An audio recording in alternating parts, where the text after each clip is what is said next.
Hello everyone, सभी मित्रों को मेरा नमस्ते, सत श्री अकाल, आदाब और जय श्री राम। मित्रों, आज के इस वीडियो में सामाजिक विज्ञान की पाठ योजना किस प्रकार से बनाई जाती है उसके ऊपर चर्चा करेंगे। तो चलिए शुरू करते हैं।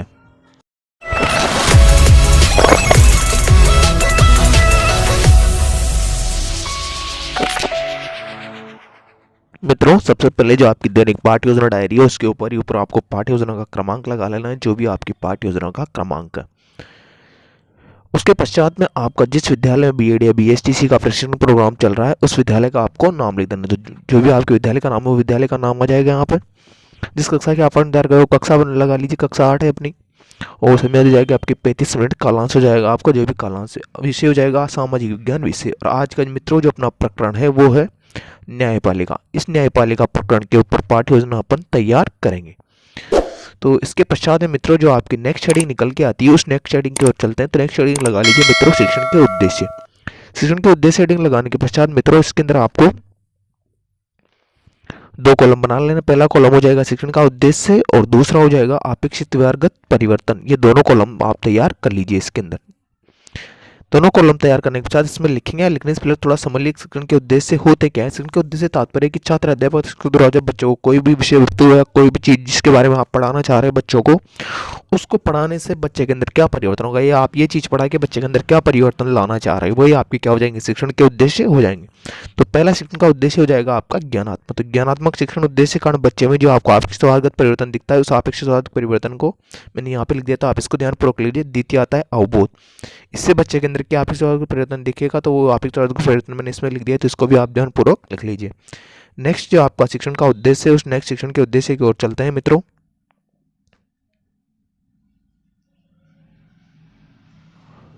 ज्ञानात्मक। तो ज्ञानात्मक शिक्षण उद्देश्य कारण बच्चे में जो आपको अपेक्षित व्यवहारगत परिवर्तन दिखता है उस अपेक्षित व्यवहारगत परिवर्तन को आप लिख लीजिए। ये हो जाएगा आपका ज्ञानात्मक। और चौथा आता है कौशल। तो कौशल संबंधी जो अपेक्षित व्यवहारगत परिवर्तन लिखा है, इन अपेक्षित व्यवहारगत परिवर्तन को आप ध्यानपूर्वक लिख लीजिएगा। इसके पश्चात में नेक्स्ट जो शिक्षण का उद्देश्य है वो है अभिरुचि, और छठवां नंबर का है अभिवृत्ति। तो अभिरुचि और अभिवृत्ति इन दोनों शिक्षण के उद्देश्य को आप ध्यानपूर्वक लिख लीजिए, और इससे संबंधित जो अपेक्षित व्यवहारगत परिवर्तन इनको भी आप ध्यानपूर्वक लिख लीजिए। नेक्स्ट पे चलते हैं मित्रों, जो आपकी नेक्स्ट हेडिंग होगी इसके पश्चात में। मित्रों इसके पश्चात में जो नेक्स्ट हेडिंग होती है वो नेक्स्ट हेडिंग है आपकी शिक्षण सहायक सामग्री। तो हेडिंग लगा ली शिक्षण सहायक सामग्री। शिक्षण सहायक सामग्री के बारे में आपको बताओ। शिक्षण सहायक सामग्री तात्पर्य कि छात्र अध्यापक शिक्षक द्वारा जब बच्चों को शिक्षण करवाया जाता है तो शिक्षण कराते समय जो सामग्री उनकी शिक्षण में सहायता प्रदान करती है, जैसे चौक हो गया, डस्टर हो गया, चार्ट हो गया, मॉडल हो गया, ये सारी सामग्री किसके अंतर्गत आ जाएगी, शिक्षण सहायक सामग्री के अंतर्गत आ जाएगी। तो आपको ये सारी सामग्री लिख लेनी शिक्षण सहायक सामग्री। नेक्स्ट आपकी शिक्षण विधि या प्रविधि। आप चाहे तो उधर भी कॉलम बना सकते हैं, आप चाहे यहाँ पे भी लिखता, आप उधर भी कॉलम बना लीजिए, यहाँ पे भी लिख लीजिएगा। जो शिक्षण बिंदु है वो न्यायपालिका अगर तो और सर्वोच्च न्यायालय, ये शिक्षण बिंदु आपके हो जाएंगे। नेक्स्ट हेडिंग है आपके पूर्व ज्ञान। पूर्व ज्ञान में आप लिखेंगे विद्यार्थियों आज हम जो नगर पालिका है उस नगर पालिका न्यायपालिका के संबंध में सामान्य जानकारी विद्यार्थी रखते हैं। तो ये हो जाएगा आपकी पूर्व ज्ञान। नेक्स्ट हेडिंग निकल के आती है इसके पश्चात में प्रस्तावना। जो प्रस्तावना प्रश्न होता है मित्रों उसके बारे में आपको बता दूं। जो प्रस्तावना प्रश्न हेडिंग लगा लीजिए, और प्रस्तावना प्रश्न के बारे में आपको बता दूं कि प्रस्तावना प्रश्न होता है आपकी पाठ्य योजना का सबसे महत्वपूर्ण भाग होता है, कि जितना अच्छा आप प्रस्तावना प्रश्न तैयार करेंगे आपकी पाठ्य योजना उतनी अच्छी उतनी प्रभावपूर्ण बन के निकल के आएगी।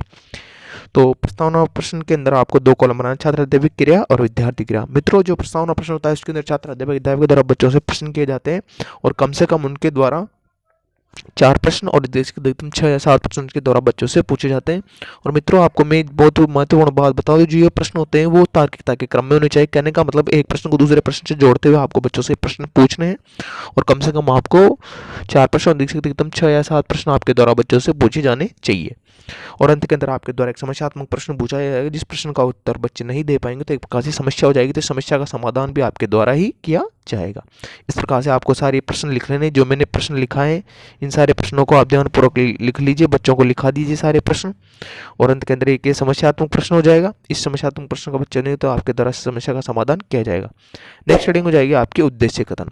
तो हेडिंग लगा लीजिए उद्देश्य कथन। उद्देश्य कथन में लिखेंगे छात्रों आज अपन न्यायपालिका के बारे में विस्तार पूर्वक अध्ययन करेंगे। तो ये हो जाएगा आपकी क्या मित्रों इसके पश्चात में नेक्स्ट हेडिंग निकल के आती है, वो है आपका प्रस्तुतिकरण। तो हेडिंग लगा लीजिए प्रस्तुतिकरण। प्रस्तुतिकरण के अंदर आपको 5 कॉलम बनाने हैं।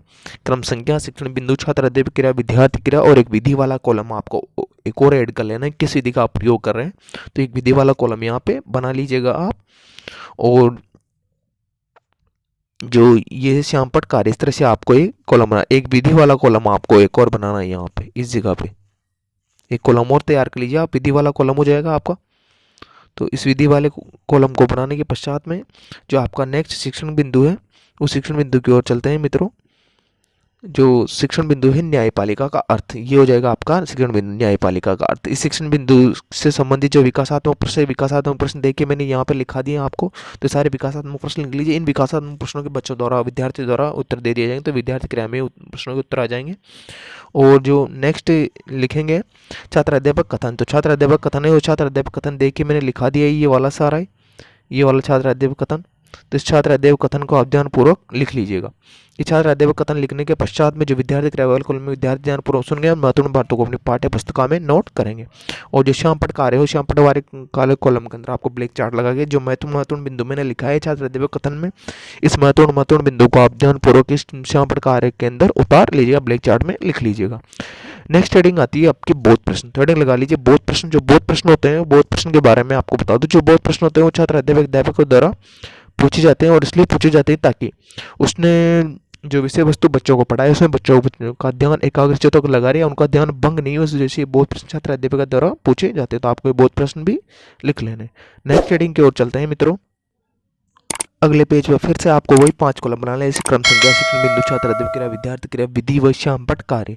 ये 5 कॉलम बनाने के पश्चात में जो आपका द्वितीय शिक्षण बिंदु आता है, वो द्वितीय शिक्षण बिंदु सर्वोच्च न्यायालय। इस सर्वोच्च न्यायालय से संबंधित मैंने आपको विकासात्मक प्रश्न लिखा दिए। विकासात्मक प्रश्नों को भी आप ध्यानपूर्वक लिख लीजिएगा। इन विकासात्मक प्रश्नों से विद्यार्थी क्रिया वाले कॉलम को भी आप लिख लीजिए। और जो छात्र अध्यापक कथन है, उस छात्र अध्यापक कथन को आप ध्यानपूर्वक लिख लीजिए। देखिए मैंने छात्र अध्यापक कथन लिखा रखा है यहाँ पे, ये छात्र अध्यापक कथन है। ये छात्र अध्यापक कथन को भी आप ध्यानपूर्वक लिख लीजिएगा।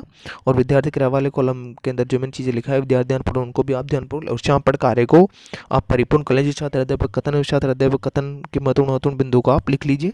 भारत का सर्वोच्च न्यायालय देश का शीर्ष न्यायालय या न्यायिक प्राधिकरण है, जिसमें भारतीय संविधान के भाग का नेतृत्व, इस प्रकार से सारी चीज़ें मैंने इसमें लिखाई है। और जो नेक्स्ट हेडिंग है आपकी बोध प्रश्न। तो बोध प्रश्न मैंने आपको बता दिया किसके द्वारा पूछा जाता है, क्यों पूछा जाता है। फिर भी बता दें, जो बोध प्रश्न होते हैं छात्र अध्यापक द्वारा पूछा जाता है, इसलिए पूछा जाता है कि उसने जो प्रकरण बच्चों को पढ़ाया है उसमें बच्चों का ध्यान एकाग्रचित होकर लगा रहे। इस प्रकार से मित्रों जो आपकी पाठ्य योजना है वो यहीं पे समाप्त होती है। लेकिन उससे पहले लगा लीजिए मित्रों पुनरावृत्ति प्रश्न। जो पुनरावृत्ति प्रश्न होते हैं वो छात्र अध्यापक द्वारा पूछा जाता है, इसलिए पूछा जाता है कि उसने जो प्रकरण बच्चों को पढ़ाया है उसके बारे में उनको पुनरावृत्ति या पुनर्भ्यास या बहुत सी चीज़ें उनको याद दिला सके या उनका अभ्यास करवा सके, तो दोबारा याद करवा सके या रटवा सके। कहने का मतलब तो ये पुनरावृत्ति प्रश्न छात्र अध्यापक द्वारा इसलिए पूछे जाते हैं। नेक्स्ट हेडिंग हो जाएगी मित्रों, वो है मूल्यांकन प्रश्न। जो मूल्यांकन प्रश्न होते हैं, मूल्यांकन प्रश्न लिखने से पहले यहाँ हेडिंग लगा लीजिए मूल्यांकन प्रश्न। इसमें लिखने से पहले मैं आपको बता दूं जो मूल्यांकन प्रश्न होते क्या है। मूल्यांकन प्रश्न से तात्पर्य है कि छात्र अध्यापक तथा शिक्षक द्वारा जब बच्चों को शिक्षण करवाया जाता है, तो शिक्षण कराने के पश्चात उन्होंने सीखा या नहीं सीखा या कितना सीखा है, इस बारे की प्रतिपुष्टि या इसकी जानकारी लेने के लिए छात्र अध्यापक द्वारा ये मूल्यांकन प्रश्न किए जाते हैं। और ये मूल्यांकन पर किसी भी प्रकार के बनाए जा सकते हैं, जैसे नहीं जरूरी नहीं जैसे मैंने बनाया उसी प्रकार से आप प्रश्न तैयार, तो आप लघुत्तरात्मक, अति लघुत्तरात्मक, निबंधात्मक, बहुविकल्पात्मक किसी भी प्रकार के प्रश्न आपके द्वारा तैयार किए जा सकते हैं। तो आप किसी प्रकार के प्रश्न बच्चों से आप पूछ सकते हैं। तो ये हो जाएंगे आपके मूल्यांकन प्रश्न। तो आपको पता चल गया होगा मूल्यांकन किस प्रकार से बनाए हैं। और अंत के अंदर आपको बच्चों को गृह कार्य देना है। गृह कार्य ऐसे देना है जिस कठिनाई के स्तर से आपने अध्ययन कार्य करवाया उस कठिनाई के स्तर को ध्यान में रखते हुए आप बच्चों को गृह कार्य दे दीजिए, ताकि बच्चे घर पे जाकर जो अपना खाली समय है उसका सदुपयोग आसानी से कर सके।